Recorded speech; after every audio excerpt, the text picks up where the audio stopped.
Welcome, Mr. Hicks. Well, thank you. I'm a general witness, and I think on the full map. One map. Very good. Okay. You may proceed. So, thank you for the opportunity to speak. I'm going to try to be brief and take less than 5 minutes.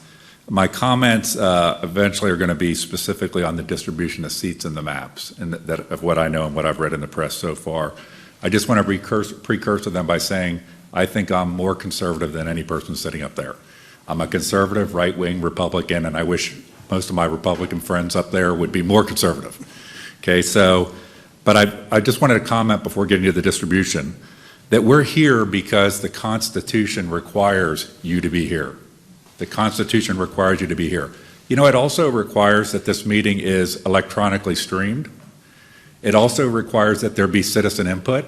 And I'd just like to ask the question, why isn't that the standard for all public meetings in Ohio?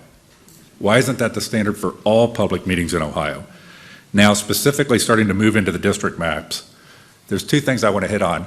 What do districts matter if the legislature does not meet and get the business of the citizens done? If the legislator is not meeting, acting, and being on the record taking up and down votes on things that the citizens are clamoring in the streets about, whatever they be, Republican things, Democrat things, but that the citizens see their legislature acting, districts mean nothing. What's the point of electing people that don't meet and act on the business of the citizens? One of those things for me as a conservative, I know some people here might not agree with me, would be House Bill 248. At least there should be an up and down vote on whether there should be vaccine mandates allowed in Ohio. Why doesn't our legislature meet to even allow those votes to take place, and what do districts matter? Second point I want to make before talking about the specific distribution is, what do districts matter if dark money controls our elections in Ohio? I just received a piece in the mail from Mike DeWine's people, I guess, from Ohioans for Free and Fair Elections.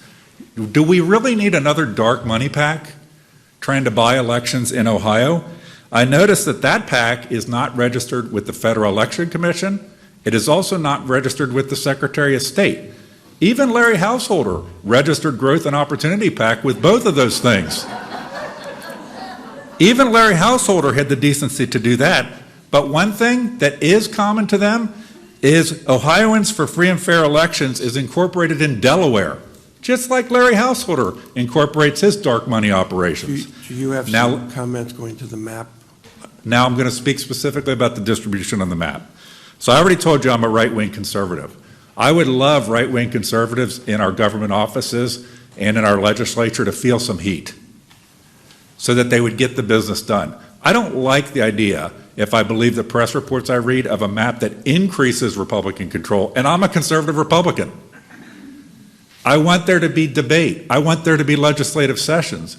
So I'm very concerned with a map that increases control. Even though I'm a right-wing Republican, I want you guys to keep control. Okay, but I want our government to work for the people. I want to remind people here, and Mr. Cupp, this might be something you'll remember, that in 2012, the map process went to the Supreme Court. At the time, it was a 6-1 Republican majority on the Supreme Court. 6-1 Republican majority on the Supreme Court. At the time, Justice O'Connor voted with the Democrats on the map. Now it's a 4-3 majority. Now Chief Justice O'Connor, you might remember this because you were on the Supreme Court when this took place, which is another thing about fair districts, competitive districts, is we have a revolving door system in Ohio. You're on the Supreme Court, you're in this, you're in this, you're in this, you're in this. And I think Republican and Democrat people are sick of this.